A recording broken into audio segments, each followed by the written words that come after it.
And welcome to property गुरु। स्वागत है आपका इस शो में। मैं हूं अभिषेक सत्यव्रतम। प्रॉपर्टी की सभी जरूरी जानकारियों के साथ हम इस शो में देंगे आपकी प्रॉपर्टी से जुड़े इन्वेस्टमेंट सवालों के जवाब। साथ ही आपको बताएंगे प्रॉपर्टी बाजार का ताजा हाल। आपके सवालों के जवाब देने के लिए आज हमारे साथ स्टूडियो मौजूद हैं हाउसिंग.com के एग्जीक्यूटिव डायरेक्टर अरविंद नंदन। अरविंद जी, स्वागत है आपका CNBC आवाज पर। चलिए सीधे शुरू करेंगे सवालों का सिलसिला। लखनऊ से सचिन धमीजा हमारे साथ हैं। सचिन जी, आवाज आ रही है आपको? जी जी, बिल्कुल बिल्कुल। पूछिए अपना सवाल। जी जी, मेरा सवाल है कि मैं लखनऊ में एक प्रॉपर्टी लिया हूँ ये शहीद पथ पे। तो अभी जो ये इसके प्राइसेस हैं, ये काफी मेरा 3900 पे लिया है मैंने इसको जी। तो क्या आने वाले कुछ सालों में ये प्रॉपर्टी जो मेरा शहीद पथ पे मैं लिया हूँ, ये इसका क्या स्कोप है आगे जाके? जी, चलिए हम जानते हैं अरविंद जी। सबका सवाल आजकल यही है, जो भी प्रॉपर्टी में इन्वेस्टर है बेसिकली, कि नई प्रॉपर्टी लिया है, आगे प्रोस्पेक्ट्स कैसे हैं, क्या प्राइसेस यहां से ऊपर जाएंगे? जी हाँ, बिल्कुल। और अच्छा है कि हमने एक ऐसी प्रॉपर्टी से शुरुआत की है जिसके बारे में पहले भी बहुत बार चर्चा करते रहे हैं अभिषेक जी। खासकर अमर शहीद पथ जो बेल्ट है लखनऊ की, काफी अपकमिंग बेल्ट है, काफी समय से चर्चा में रही है। देश के जाने माने डेवलपर्स के वहां पे प्रोजेक्ट्स हैं। तो सचिन जी की बात करें सबसे पहले, इन्होंने जो इन्वेस्टमेंट किया हुआ है, ये मैं समझता हूँ काफी हाई वैल्यू इन्वेस्टमेंट है इनका। इन्होंने बताया, जो कीमत बताई है, और मैं ऐसा अंदाजा है मेरा कि ये 4 BHK के आसपास की इनकी अपार्टमेंट होगी, जो कि अपने आप में एक प्राइम प्रॉपर्टी है। 3 BHK है। 3 BHK, तो 3 या 4 BHK हाई एंड प्रॉपर्टी है। बिल्कुल। मेरे ख्याल इन्होंने एक अच्छी हाई वैल्यू परचेज की हुई है। लोकेशन जैसा मैंने कहा काफी अच्छी है, हम पहले भी चर्चा करते रहे हैं। तो ये जरूर ध्यान रखिए कि आपकी जो प्रॉपर्टी है ये एक अच्छी प्रॉपर्टी है, इस पर आपने एक अच्छी जगह पे इन्वेस्ट किया है। इसके जो इन्वेस्टमेंट के प्रॉस्पेक्ट्स हैं वो कुछ समय तक बिल्ड होते रहेंगे। प्रॉपर्टी वैसे भी एक लॉन्ग टर्म एसेट होता है अभिषेक जी, और इसको कुछ समय तक, जिसे हम कहते हैं, पकने देना पड़ता है, बेक होने देना पड़ता है। और ये लोकेशन भी ऐसी है जो कि काफी आगामी समय में अच्छी लोकेशन साबित होगी। तो इसमें आप बने रहिए, एक अच्छी लोकेशन है। इसके आसपास मेरा ख्याल है अंसल की प्रॉपर्टीज थी, एल्डिको की प्रॉपर्टीज थी, कुछ में कुछ दिक्कतें आई थी बीच में, इस वजह से कई लोग नर्वस होने लगे थे जी। लेकिन मेरा इनको सुझाव ये होगा कि आपकी अच्छी इन्वेस्टमेंट है, इसे लंबे समय तक बनाए रखिए। लंबे समय से मेरा मतलब है कम से कम 4-5 साल तक इसे जरूर आप इसमें बने रहें, और ये आपको अच्छी रिटर्न ही देगा। मैं समझता हूँ 25-30% सालाना रिटर्न आपको जरूर मिलेगी। मार्केट को जरा सुधरने में थोड़ा समय बाकी है, लेकिन ये हो जाएगा, तो ये एक अच्छा इन्वेस्टमेंट। अरविंद जी, जो क्वेरी इन्होंने हमें भेजी है उसमें इन्होंने लिखा है कि जो पोजीशन है 2018 मिलेगा। तो इस चीज को लेकर वरीड है कि नहीं, पोजीशन क्या मिल पाएगा 2018 तक?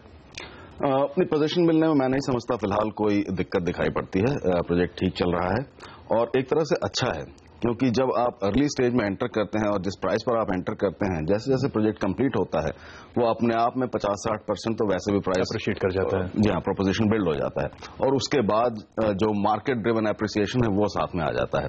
तो 4 या 5 साल में आपको एक बहुत अच्छा, आपके लिए एक ये प्रॉपर्टी तैयार हो सकती है। 2 साल, अभी 2-2.5 साल बाकी हैं प्रॉपर्टी के तैयार होने में, और उसके बाद जब वो मार्केट के साथ साथ चलेगी तो उसमें और अच्छा उछाल आएगा जी। तो हर नजरिए से मैं समझता हूँ अच्छा इन्वेस्टमेंट किया है, इसमें जरूर बने रहिए। बीच में मार्केट की अप या डाउन देखकर ज्यादा नर्वस ना हो, जो कि एक प्रॉपर्टी का साइकिल का हिस्सा है। जी हाँ, ठीक, इससे नर्वस ना हो। ठीक है। तो सचिन, काफी अच्छी प्रॉपर्टी है और कम से कम 3-4 साल आप इसको होल्ड करें, कोई चिंता ना करें, आपको पोजीशन मिलने भी कोई दिक्कत नहीं आएगी। चलिए आगे बढ़ेंगे। दिल्ली से रमणीक सिंह हमारे साथ हैं। रमणीक जी, पूछिए अपना सवाल। नमस्कार सर जी। सर, मेरे पास इंडस्ट्रियल प्लॉट है बहरोड में, NH8 पे, right on the highway. Around 6000 गज का एरिया है और 5000 मीटर एरिया है। एंड मुझे ये पूछना है कि अब मेरा वहाँ प्लांट था, बट अब मैं वो शिफ्ट कर रहा हूँ, प्लांट वहाँ से हटा रहा हूँ। तो मुझे अपनी जो प्लॉट है उसको क्या करूँ, मैं सेल कर दूँ या अभी रुकूँ? कितने टाइम से रुक सकता हूँ? वहाँ का प्रोस्पेक्टस क्या है बहरोड का आगे जाके? मतलब ये निमराना से 7-8 किलोमीटर आगे है, right on the national highway 8। ठीक है, चलिए हम जानते हैं अरविंद जी से। अरविंद जी, प्लॉट इनके पास है, क्या होल्ड करें उसको या फिर वहां से बेच कहीं और अच्छे बेटर प्रोस्पेक्ट्स इनको मिल जाएंगे? इनकी दुविधा थोड़ी मैं समझ सकता हूं, क्योंकि बहरोड जो है वो दिल्ली जयपुर के लगभग मध्य में है जी, और उस सारी बेल्ट पर काफी डेवलपमेंट हुई है, हमने कई दफे चर्चा भी की है। एक चीज ध्यान रखिए कि राजस्थान, और खासकर राजस्थान का ये हिस्सा जो है, यहाँ पर बहुत ज्यादा इंडस्ट्रियल लैंड है। इंडस्ट्रियल डेवलपमेंट काफी है, सरकार की तरफ से भी काफी पॉलिसी का पुश है। इस वजह से यहाँ इंडस्ट्रियल लैंड की कमी नहीं है, जिसकी वजह से यहाँ पर इंडस्ट्रियल लैंड की कीमतों में बहुत ज्यादा उछाल भी नहीं आता है। ये एक सतत तरीके से चलती रहती हैं। अगर आपको 12,000 के आसपास प्रति स्क्वायर यार्ड का रेट आज मिल रहा है, तो मेरा अपना मानना ये है, हालांकि ये इसकी और जांच कर लें बारीकी से आसपास, कि इसे बेच देने में कोई बुराई नहीं है। इसकी दो तीन वजह हैं। सबसे पहले तो ये कि जैसा मैंने कहा, लैंड यूज चेंज नहीं होने वाला, तो कोई दूसरी तरह का डेवलपमेंट नहीं आने वाला है। और डीएमआईसी से भी आप बहुत ज्यादा नजदीक नहीं है, जो कि मेजर फोकस है डेवलपमेंट का। बिल्कुल। तो इससे बेटर ये हो सकता है कि अगर आपको आज ये कीमत मिलती है तो आप इसे बेच सकते हैं और डीएमआईसी के आसपास या इवन ग्रेटर नोएडा के आसपास आप इन्वेस्ट कर सकते हैं इस तरह के किसी प्लॉट में। इसके अलावा सोना मानेसर की तो हम हमेशा चर्चा करते रहे हैं, वो भी है, या फिर बावल है, शाहजहांपुर है। ये सारी वो लोकेशंस हैं जहां पर कि आप सेम वैल्यू पर इन्वेस्ट कर सकते हैं, जहां पर सेम वैल्यू पे, जी हाँ, और जहां पर आपको ग्रोथ ज्यादा मिल सकती है। तो अगर आपने इसको कुछ समय तक रख लिया है और आज आपको 12-13 हजार प्रति स्क्वायर फुट के आसपास की कीमत मिल रही है, तो बेचने में कोई हर्ज नहीं है। हालांकि अपनी बाकी कंपल्शंस देख लें, अपनी बाकी जरूरतें देख लें जी, और उस हिसाब से ये आप एक्शन ले सकते हैं। मैं समझता हूं निमराना तक भी जा सकते हैं, लेकिन निमराना तक अगर न जाना चाहें तो भी ये बावल, शाहजहांपुर या ग्रेटर नोएडा, कहीं भी डीएमआईसी के आसपास जहां पर आज अवेलेबल हो, वहां अगर ये इन्वेस्ट कर लें तो शायद बेटर होगा इनके लिए। ठीक है, तो रमणीक जी, आपके लिए सलाह यही है कि इस प्लॉट से आप निकल जाएं, बेच दें, और जो भी लोकेशन अरविंद जी ने बताए हैं वहां आप इन्वेस्ट करें, आपको जरूर अच्छा मुनाफा वहां मिलेगा। चलिए आगे बढ़ेंगे, ईमेल लेते हैं। कानपुर से आरसी कठियार ने हमें ईमेल किया है और वो 60 लाख रुपए का निवेश प्रॉपर्टी मार्केट में करना चाहते हैं। कानपुर, दिल्ली या पुणे, इनमें से कौन से शहर में बेहतरीन रिटर्न मिलेगा, ये जानना चाहते हैं। अरविंद जी। अभिषेक जी, इस तरह के सवाल बड़े अच्छे होते हैं, क्योंकि ये देश के कई अलग अलग हिस्सों को या अलग अलग शहरों को आंकना चाहते हैं, उनका आकलन करना चाहते हैं। तो एक ही प्रश्न के जवाब में हम बहुत सारी बातें, काफी इंटरेस्टिंग भी है, कानपुर, दिल्ली या पुणे, और उन्होंने काफी दूर दूर के तीन शहर बताए हैं। तो सबसे पहले तो कानपुर की बात करें, क्योंकि कानपुर का नाम इन्होंने पहले लिया है। मैं समझता हूँ शायद ये वहां के हों भी। देखिए, कानपुर एक बहुत इम्पोर्टेंट, बहुत बड़ा इंडस्ट्रियल औद्योगिक शहर रहा है भारत का, और कई तरह की यहाँ डेवलपमेंट्स हमेशा होती रही हैं। लेकिन जब आप इसकी तुलना एनसीआर के मार्केट से या पुणे या मुंबई के मार्केट से करते हैं, तो ये अपने इसके सारे आयाम देख लें तो भी ये काफी छोटा पड़ता है। अगर आप किसी पर्सनल इंटरेस्ट की वजह से इन्वेस्ट करना चाहें तो कोई बात नहीं है, लेकिन सिर्फ कमर्शियल पॉइंट ऑफ व्यू से अगर आप देखना चाहते हैं, तो मैं समझता हूं आपको कानपुर की जगह शायद एनसीआर या पुणे के मार्केट में ज्यादा लाभ हो सकता है इन्वेस्टमेंट, रियल एस्टेट इन्वेस्टमेंट में। कानपुर में वैसे भी पांकी इंडस्ट्रियल एरिया के अलावा इस समय बहुत ज्यादा कुछ नहीं है। मेरा मानना यह है कि आप एनसीआर को खास करके गाजियाबाद, नोएडा या फरीदाबाद के मार्केट्स पर ध्यान दें तो शायद आपके लिए बेटर होगा। वो इसलिए क्योंकि आज वहां पर सप्लाई काफी ज्यादा है, प्राइसेस बहुत ज्यादा ऊपर नहीं भाग रहे हैं। पूना भी अच्छा मार्केट, लेकिन पूना इनसे थोड़ा सा ज्यादा स्ट्रांग पोजीशन में है। जी बिल्कुल। तो अगर आपको एंटर करना है तो आप ऐसे मार्केट में एंटर करें जहां पर एंट्री आसान हो और जहां पर फ्यूचर में काफी बिल्ड हो मार्केट। तो मैं समझता हूं कि इनके लिए एनसीआर के मार्केट बेटर रहेंगे। एनसीआर में भी अगर खास, एनसीआर में कहा, वही मैं आपसे पूछने वाला था, मैं वही जाने वाला था कि अगर वहां भी फोकस करना है तो मैं कहूंगा आप या तो गाजियाबाद में आप इस बजट में आप 2 इन्वेस्टमेंट कर सकते हैं 30-35 लाख के आसपास। एक ऑप्शन ये है आपके पास, और अदरवाइज लेकिन गाजियाबाद एंड यूजर मार्केट ज्यादा है। अगर एज एन इन्वेस्टर जहां पर आपको रिटर्न्स कमाने हैं, एप्रिसिएशन कमाने हैं, वो देखना है, तो फिर मैं समझता हूं फरीदाबाद को देखिए। और फरीदाबाद में तो बहुत सारे सेक्टर हैं, नहर पार भी है या उसके अलावा भी आप कई जगह देख सकते हैं। एज एन इन्वेस्टर शायद फरीदाबाद आपके लिए ज्यादा अच्छा हो, लेकिन अगर एज एंड यूजर लेना चाहते हैं या मिक्स रखना चाहते हैं तो गाजियाबाद में आप 2 इन्वेस्टमेंट करने की सोचिए। तो ऑप्शंस बहुत सारे हैं इनके सामने। पूना चाहे तो पूना देख सकते हैं, लेकिन फिलहाल मैं समझता हूं इनके लिए गाजियाबाद या फरीदाबाद सबसे ज्यादा अच्छा समाधान हो सकता है, जहां पर ये चाहे तो एक जोड़ी खरीद सकते हैं या फिर फरीदाबाद में एज एन इन्वेस्टर खरीद सकते हैं। ठीक है, तो अगर आपको इन्वेस्टमेंट करना है कटियार जी, तो आप कानपुर और पुणे दोनों से बेटर मार्केट दिल्ली एनसीआर होगा। चलिए एक ब्रेक लेंगे, और अगर आपके मन में भी प्रॉपर्टी इन्वेस्टमेंट से जुड़े सवाल हों तो अपना नाम, पता और फोन नंबर के साथ हमें लिखिए pg@moneycontrol.com पर, और सवाल जवाब का ये सिलसिला आगे भी बना रहेगा। फिलहाल वक्त एक छोटे से ब्रेक का।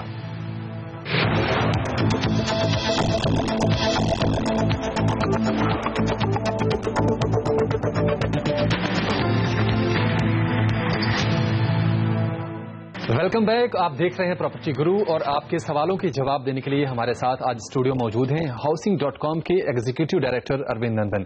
चलिए आगे बढ़ेंगे, सवाल जवाब का सिलसिला फिर से शुरू करेंगे। बेंगलुरु से अभिषेक सिंह ने हमें अपना सवाल भेजा है। सोमपुरा गेट सरजापुर रोड पर उनको निवेश करना है और 45 लाख का 2 BHK फ्लैट और 1200 स्क्वायर फीट का प्लॉट 3500 के भाव पर देखा है। 3 साल के लिए इस निवेश को बनाए रखना चाहते हैं वो, और इलाके का आउटलुक और डेवलपमेंट के बारे में वो जानना चाहते हैं। अरविंद जी, क्या सलाह होगी आपकी? इन्होंने 2 सवाल किए हैं। मैं समझता हूं दूसरे को पहले हम ले लेते हैं, जिसमें लोकेशन के बारे में बात करें। देखिए, Sarjapur road, Sompura gate Sarjapur road का जो एरिया है, ये बैंगलोर के जो उभरते हुए एरियाज हैं उनमें से है और काफी समय से बन रहा है। बैंगलोर की एक खासियत ये है कि उसके पास बहुत सारे पेरिफेरल मार्केट्स हैं और लगभग हर 1-2 साल में कुछ नए पेरिफेरल मार्केट जुड़ भी जाते हैं। आज तो हम उत्तर में चले जाएं, पश्चिम में चले जाएं, पूर्व में चले जाएं या दक्षिण पूर्व में जहां सरजापुर रोड है, हर जगह नए मार्केट जुड़ते जा रहे हैं। सरजापुर रोड एक काफी बड़ा इंपॉर्टेंट मार्केट है और इसकी खास बात यह है कि पिछले 10-12 साल से जब से ये बनना शुरू हुआ है, यहाँ पर जाने माने कई बिल्डर्स ने और कुछ नए बिल्डर्स ने भी यहाँ गेटेड कम्युनिटी, प्लॉटेड डेवलपमेंट्स, इस तरह की डेवलपमेंट बनानी शुरू की हैं। थोड़ा दूर जरूर है आपके सिटी से या ORR से, जो कि एक इम्पॉर्टेंट सड़क है, लेकिन उससे कोई फर्क नहीं पड़ता। यहाँ पर बड़ी इंडस्ट्रीज भी हैं। तो लोकेशन के मामले में जहां तक बात है अभिषेक जी, ये बहुत अच्छी लोकेशन है। यहाँ पर खुद रहने के लिए या इन्वेस्ट करने के दोनों पॉइंट ऑफ व्यू से आप यहाँ पर प्रॉपर्टी ले सकते हैं। अब इनका जो मुख्य सवाल है वो ये है कि इनके पास एक अपार्टमेंट आ रहा है और एक शायद प्लॉट की इन्वेस्टमेंट है। जैसा कि मैंने कहा, गेटेड कम्युनिटीज बहुत सारी बन रही हैं, तो आप किसी में भी ले सकते हैं। आपको कोई भी इन्वेस्टमेंट करने से पहले, इन्होंने शायद नाम नहीं दिया है, नाम दिया है इन्होंने अपने जहां से ले रहे हैं, नाम तो इन्होंने शायद नहीं दिया है। लेकिन अनेकों हैं वहां पर। तो ये आप किसी भी अपार्टमेंट में अगर आप इन्वेस्ट करें तो पहले उस प्रोजेक्ट की, उस बिल्डर की थोड़ी सी बैकग्राउंड चेक जरूर करें। अगर खुद ना कर सकते हो तो किसी लीगल काउंसिल की मदद से करें। 45 लाख रुपए में 2 BHK प्राइस। हाँ, खास बात यह है कि यहाँ पर आज भी मुहैया हैं, जो कि दूसरे शहरों में नहीं है। जी बिल्कुल। 45-50 लाख में आज आप बैंगलोर में 2 BHK तक खरीद सकते हैं, यहाँ भी खरीद सकते हैं। आपको ग्रेटर नोएडा जाना पड़ेगा। हाँ, ग्रेटर नोएडा जाना पड़ेगा, लेकिन वहां पर डिफरेंट है बिल्कुल पैरामीटर्स। तो 2 BHK के पॉइंट ऑफ व्यू से मैं समझता हूँ कोई दिक्कत नहीं है। प्लॉट भी अच्छा ऑप्शन है, लेकिन प्लॉट में एक बात जरूर ध्यान रखिए, जहां तक हो सके प्लॉट आप किसी प्राइवेट इंडिविजुअल से खरीदने की बजाय या तो किसी अथॉरिटी का प्लॉट खरीदें या किसी अप्रूव्ड गेटेड कम्युनिटी का या किसी अप्रूव्ड प्लान का प्लॉट अगर हो। इसमें फायदा क्या होता है अगर हम किसी अप्रूव्ड अथॉरिटी या फिर किसी अगर प्राइवेट इंडिविजुअल से नहीं खरीदेंगे, तो इसमें दोनों फर्क और फायदे? अच्छा सवाल किया आपने। देखिए, सबसे पहले तो ये है कि लैंड का जो मार्केट है हमारे देश में, वो काफी ज्यादा अनरेगुलेटेड और डिसऑर्गेनाइज्ड मार्केट है। आपको अक्सर ये नहीं पता होता कि टाइटल क्लियर है या नहीं, उसके ऊपर कोई और क्लेमेंट है या नहीं, या उसमें कोई और दिक्कत तो नहीं है, कहीं उसकी पहले की ट्रांसफर हुई है। पेचीदगियां बहुत ज्यादा होती हैं लैंड में। अगर आप किसी एक अप्रूव्ड अथॉरिटी से लेते हैं तो काफी हद तक आपकी ये दिक्कत दूर हो गई होती है, या आपको एक आश्वासन होता है कि ये दिक्कतें उसमें कम होंगी या नहीं होंगी। प्राइवेट इंडिविजुअल से खरीदने के केस में आपको ये सारी जांच खुद करनी होती है जी। और एक इंडिविजुअल के लिए, एक आम बायर के लिए इतनी सारी जांच कर पाना कई दफे संभव नहीं होता। तो बेटर होगा कि अगर आप प्लॉट खरीद रहे हैं तो किसी गेटेड कम्युनिटी में खरीदें या किसी अथॉरिटी से खरीदें, किसी प्राइवेट इंडिविजुअल से खरीदने की बजाय। दोनों ही केसेस में आपको ड्यू डिलिजेंस जरूर करनी होगी, बारीकी से जांच जरूर करनी होगी, क्योंकि इन्वेस्टमेंट एक ऐसी चीज है कि एक बार आपने कर दी और वो प्रॉपर्टी या वो एसेट आपके हाथ में आ गया, उसके बाद उसकी सारी जिम्मेदारी आपकी हो जाती है।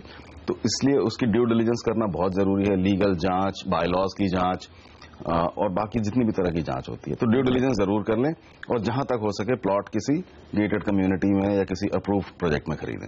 ठीक है, चलिए आगे बढ़ेंगे। और अगला सवाल जो आया है वो भी ईमेल के थ्रू ही आया है। बहरीन से सबा सिद्दीकी ने अपना सवाल हमें भेजा है। वो 40 से 45 लाख रुपए का निवेश कमर्शियल प्रॉपर्टी में करना चाहते हैं। रेंटल इनकम कमाने के लिए निवेश करना है और यमुना एक्सप्रेसवे नोएडा या ग्रेटर नोएडा कहाँ निवेश करें। अरविंद जी, ये सबसे ज्वलंत सवाल अगर हम प्रॉपर्टी मार्केट का कह सकते हैं तो यही होगा कि नहीं, नोएडा, ग्रेटर नोएडा या कहाँ? जी हाँ, अगर दिल्ली एनसीआर में करना है तो। एक अच्छी बात ये भी है कि इन्होंने कमर्शियल एंगल से सवाल किया जी, जो कि एक बहुत महत्वपूर्ण पहलू है। तो आपकी बात से आगे बढ़ता हूँ। ये तो आज तय है कि हम जब भी एनसीआर की बात करते हैं, खासकर नोएडा की तरफ की, तो यमुना एक्सप्रेसवे का नाम जरूर आता है। एक बनता हुआ और एक उभरता हुआ कॉरिडोर है। कमर्शियल स्टैंड पॉइंट से एक थोड़ा सा अलग मैं पहलू इनको दिखाना चाहूंगा कि यमुना एक्सप्रेसवे तैयार तो है, बन तो रहा है, लेकिन कमर्शियल स्टैंड पॉइंट से अभी थोड़ा पीछे है। अच्छा ये होगा कि ये नोएडा या ग्रेटर नोएडा के अलग अलग पैचेस में, खासकर जो ग्रेटर नोएडा एक्सप्रेसवे है उस एरिया पर ध्यान दें, क्योंकि वहां पर आसपास रिहाइश बनी हुई है और कमर्शियल को खड़े होने के लिए थोड़ी रिहाइश का होना या थोड़े इंफ्रास्ट्रक्चर का होना बहुत जरूरी होता है। तो ये आइडियल होगा इनके पॉइंट ऑफ व्यू से। और आज भी रिटेल रेट जो है वहां पर 10 से 20 हजार रुपया प्रति स्क्वायर फुट के बीच में है। कमर्शियल रेट 5 से 10 हजार रुपये प्रति स्क्वायर फुट के बीच में है। तो एक बहुत वाजिब अच्छे रेट्स में वहां पर आपको मुहैया हो सकता है। कुछ नाम भी इनको दिए जा सकते हैं जी, जैसे एनपीएक्स अर्बानिया है सेक्टर 151 में नोएडा में, ई स्क्वायर है सेक्टर 96 में, उसके अलावा लोटस ड्रीम्स है, सिका कैपिटल का प्रोजेक्ट है। या फिर एक चीज और एक और सुझाव है इनके लिए कि जब आप डीएनडी एक्सप्रेसवे से पहुंचते हैं तो रजनीगंधा चौक आता है। हालांकि काफी क्लटर्ड और भरा भरा सा दिखता है, लेकिन उसके पास ही वर्ल्ड ट्रेड टावर है जो कि प्राइसेस वहां भी काफी रीजनेबल है। बहुत रीजनेबल प्राइसेस हैं। आपको मतलब ये 5-10 हजार प्रति स्क्वायर फुट की रेंज में तो आप बहुत आसानी से वहां पे इन्वेस्ट कर पाएंगे। तो वर्ल्ड ट्रेड टावर तैयार हो रहा है, उसको जरूर देख सकते हैं आप। उसमें थोड़ा सा प्रीमियम लगेगा, लेकिन मैं नहीं समझता कि 12-13 हजार रुपए प्रति स्क्वायर फुट से ज्यादा लगेगा। तो ये सारे ऑप्शंस आपके सामने हैं। इसके अलावा भी बहुत सारे होंगे, आपको जांच करनी होगी। कुल मिला के ये है कि यमुना एक्सप्रेसवे पर चाहे तो देख लें, लेकिन थोड़ा फ्यूचरिस्टिक होगा। उससे बेटर होगा अगर Noida, greater Noida expressway, I think सबसे बेटर होगा उसमें, तो वहां पर ज्यादा अच्छा हो सकता है इनके लिए। ठीक है, चलिए अभी लेते हैं ब्रेक, और ब्रेक के बाद भी सवाल जवाब का सिलसिला जारी रहेगा। हमारे साथ बने रहिए आप।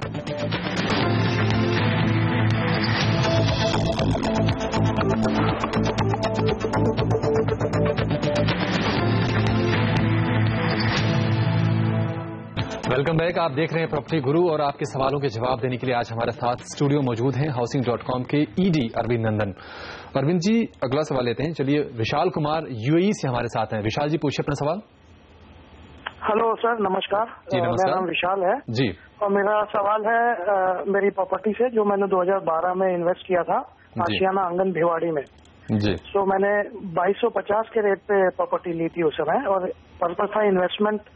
तो मैं ये जानना चाहता हूँ कि आने वाले 5 साल में इसका रिटर्न पॉइंट ऑफ व्यू से प्रोस्पेक्ट कैसा है। जी ठीक है। अरविंद जी, भिवाड़ी में करीब 3 साल पहले इन्होंने इन्वेस्टमेंट के पर्पज से लिया था। प्रोस्पेक्ट्स क्या है? 2250 के भाव पे, हालांकि भाव तो काफी अच्छे लग रहे हैं मुझे। जी हाँ, भाव तो अच्छे थे, और भिवाड़ी पर भी हम लगातार चर्चाएं करते रहे हैं।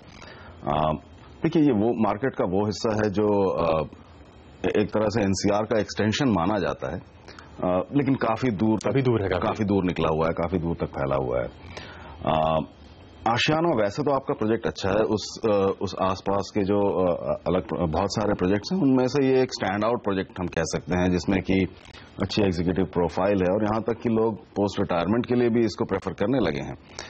तो वैसे प्रोजेक्ट अच्छा है, और अब रेट्स करीब 3000 के आसपास पहुंच चुके हैं जी। तो कुल मिला के जो अभी तक हुआ है वो अच्छा हुआ है। अब आगे क्या होगा इसका एक आकलन करना भी जरूरी है। हाँ, क्योंकि 3 साल तो पहले काफी ग्लोबी पिक्चर दिख रही थी इन्वेस्टमेंट के लिए। 3 साल पहले तो मार्केट में काफी मतलब पॉजिटिविटी थी, एक तरह से कहना चाहिए रोजी पिक्चर थी जी। अब मौसम थोड़ा बदल चुका है, मौसम बदल गया, और आने वाले समय में क्या होगा इसका आकलन करना जरूरी है। ऐसा लगता है कि आने वाले समय में तुरंत कम से कम बहुत जल्दी मार्केट में कोई बदलाव आने वाला नहीं है, और रेट्स अब जहां पहुंच गए हैं यहाँ से अब एक मंथर गति से शायद धीमे धीमे आगे बढ़ेंगे जी। बहुत ज्यादा रेट्स के तुरंत उछलने की कोई उम्मीद फिलहाल दिखाई नहीं पड़ती। तो अगर आप चाहें तो आप री इन्वेस्ट कर सकते हैं इसी प्राइस के आसपास। मुश्किल ये होगी कि अगर आप दिल्ली या गुड़गांव के आसपास आएंगे तो शायद ये वैल्यू आपके लिए कम पड़ जाएगी। हाँ, अगर आप चाहें और अगर आप ये समझते हैं कि आप नोएडा, ग्रेटर नोएडा की तरफ जा सकते हैं, फरीदाबाद की तरफ जा सकते हैं, तो ठीक है। वैसे मेरा एक सुझाव और है इनके लिए, इस प्रोजेक्ट को छोड़ देने की जल्दी ना करें। हालांकि इन्वेस्टेड रहे इसमें, इन्वेस्टेड रह सकते हैं, बशर्ते आप उसको रेंट के लिए यूज कर लें, क्योंकि रेंट जो है आज की तारीख में करीब मैं समझता हूँ 14-15 हजार रुपए प्रति मास आराम से वहां पे मिल सकता है। भिवाड़ी में इतना मिल जाएगा? जी हाँ, इनके इस प्रोजेक्ट में मिलने की संभावना ज्यादा है, वैसे तो थोड़ा कम है। और 4-5 साल अगर आप इसको रेंट पर रख सकते हैं, 3 या 4 साल जरूर, और उसके बाद एक दोबारा इसका आकलन करें, देखें कि अभी क्या है, सिनेरियो कैसे चल रहा है। उस समय एक दोबारा जो स्थिति है उसका आकलन करें, देखें कि कहां पहुंचा है प्रोजेक्ट, क्या कीमत बढ़ी है या नहीं बढ़ी है, और उस स्टेज पर आप एक दोबारा उसका एक टेस्ट कर लीजिए। फिलहाल बहुत जल्दी में डिसइन्वेस्ट करना मेरे ख्याल से कुछ बहुत फायदे का सौदा नहीं होगा। रखे रहें रेंट के लिए, इसको रेंटल इनकम के लिए यूज करें, और 3 या 4 साल बाद या 5 साल बाद एक दूसरा आकलन करें इस प्रोजेक्ट का। वैसे प्रोजेक्ट अच्छा है, लेकिन मैं नहीं समझता कि इसको डिसइन्वेस्ट करके इसी वैल्यू में आप दोबारा कोई बहुत अच्छी इन्वेस्टमेंट कर पाएंगे एनसीआर में। ठीक है, चलिए अरविंद जी, आज सीएनबीसी आवाज पर आने के लिए और दर्शकों के सवालों का जवाब देने के लिए बहुत बहुत शुक्रिया। धन्यवाद। और प्रॉपर्टी गुरु में आज का एपिसोड यहीं खत्म करते हैं। अगले हफ्ते फिर होगी मुलाकात, देंगे आपको कुछ नए इन्वेस्टमेंट ऑप्शंस, साथ ही कुछ और सवालों के सॉल्यूशंस भी। अपना सवाल हमें ईमेल कीजिए pg@moneycontrol.com पर, साथ ही अपना पता और फोन नंबर जरूर लिखें ताकि हम आपको कांटेक्ट कर सकें। फिलहाल आज के लिए इतना ही, नमस्कार।